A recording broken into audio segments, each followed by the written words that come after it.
تین بھائیوں کی قبروں کا ایک عجیب قصہ۔ تین قبروں کی ایک عجیب کہانی۔ قاہرہ میں ایک اونچی پہاڑی پر ایک شخص نے تین قبریں دیکھی جو کہ ایک ہی لائن میں بنی ہوئی تھی اور بالکل ہو بہو ایک جیسی تھی، مگر ان کی خاصیت یہ تھی کہ تینوں قبروں پر الگ الگ آثار لکھے تھے۔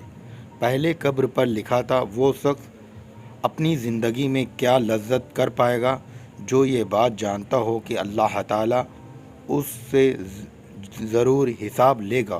اس نے جو اللہ کے بندوں کے ساتھ ناانصافیاں کی ہے صدقہ بدلہ لے گا، اس کا بدلہ لے گا، اور جو اس نے بندوں کے ساتھ بھلائی کی ہے اس کی جزا ملے گی۔ دوسری قبر پر لکھا تھا کہ وہ شخص کیا حاصل کر پائے گا جو یہ جانتا ہو کہ اس کی موت ایک دن اچانک آ جائے گی اور وہ کچھ بھی نہیں کر پائے گا کیونکہ موت برحق ہے اور وہ اس کا مزہ چکھے گا۔ تیسری قبر پر لکھا تھا کہ وہ شخص زندگی کے مزے کیسے لوٹے گا جس کا رخ ایک ایسی منزل کی طرف ہے جس پر پہنچنا جوانوں کو بوڑھا کر دیتا ہے اور چہروں کے نقشے مٹا دیتا ہے اور اس کے جوڑ کو کمزور کر دیتا ہے۔ وہ تینوں قبریں ایک اونچی پہاڑی پر موجود تھی۔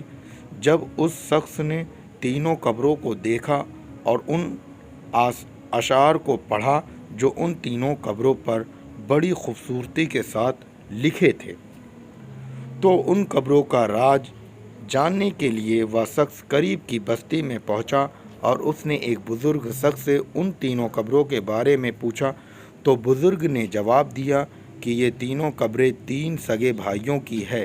اس شخص نے معلوم کیا کہ جو اشعار ان تینوں قبروں پر لکھے ہیں اس کا کیا مطلب ہے۔ تب اس بزرگ شخص نے کہا، یہ اشعار جو آپ دیکھ کر آئے ہیں وہ ان تینوں بھائیوں کی گزرے ہوئے زندگی کی وصیت ہے۔ اس شخص کی ان تینوں قبروں کے راز جاننے کے لیے دلچسپی بڑھ گئی اور وہ اس بوڑھے شخص کو کہنے لگا کہ آپ ان تینوں بھائیوں اور ان کی وصیت کے بارے میں مجھے تفصیل سے بتائیے۔ تو اس بزرگ شخص نے کہا کہ یہ تین بھائی تھے۔ بڑا بھائی ایک بادشاہ کے یہاں ایک بڑا عہدیدار تھا جو شہروں اور لشکروں کے انتظام پر معمول تھا اور وہ بادشاہ کے ساتھ رہا کرتا تھا۔ دوسرا بھائی تاجر تھا اور تیسرا بھائی عبادت گزار تھا جس نے عبادت کرنے میں اپنی پوری زندگی گزار دی۔ تب اس کی موت کا وقت قریب آیا تو اس نے دونوں بڑے بھائی اس کے قریب آئے اور بڑے بھائی نے کہا، اے میرے بھائی، تمہیں اگر کوئی وصیت کرنی ہے تو مجھ کو بتاؤ، میں اس کو پورا کروں گا۔ اس عبادت گزار بھائی نے کہا کہ میں کیا وصیت کروں؟ اللہ کی قسم، میرے پاس کوئی مال نہیں ہے جو میں وصیت کر سکوں، نہ میرا کسی پر قرض ہے اور نہ ہی مجھ پر کسی کا قرض ہے۔ دوسرے تاجر بھائی نے کہا کہ اے میرے بھائی، میرا جو کچھ بھی مال ہے وہ سب تمہارے سامنے ہے، جس کا تم جو چاہو وہ کرو، جو دل چاہے وہ وصیت کرو۔ اگر تمہارے دل میں کوئی بھلائی کا ارمان رہ گیا جو مال کی وجہ سے پورا نہ ہوا ہو۔ اپنے بھائی کی یہ بات سن کر اس نے اپنا رخ موڑ لیا اور اپنے بھائیوں سے کہا کہ مجھے تمہارے مال کی کوئی ضرورت نہیں ہے، لیکن پھر بھی میں تم سے ایک وعدہ لینا چاہتا ہوں جس کی تم وعدہ خلافی نہ کرو گے۔ تو ان دونوں بھائیوں نے کہا کہ ہم وعدہ کرتے ہیں کہ تم جو کچھ کہو گے اسے ہم پورا کریں گے۔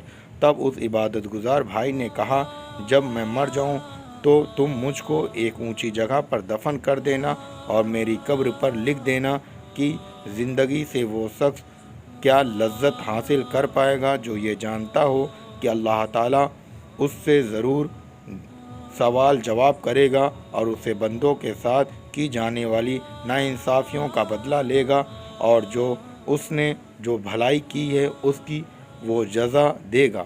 اور جب یہ کام کر لو تو تم روزانہ 3 دن میری قبر پر آنا، شاید تمہیں نصیحت نصیب ہو۔ انہوں نے اس کی موت کے بعد ایسا ہی کیا۔ اس کا بڑا بھائی روزانہ قبر پر آتا تھا اور بہت روتا تھا، چلاتا تھا۔ پھر وہ تیسرے دن آیا اور قبر پر جا کر بہت رویا۔ اس کے بعد وہ وہاں سے جانے لگا تو اچانک قبر کے اندر سے زوردار دھماکے کی آواز آئی۔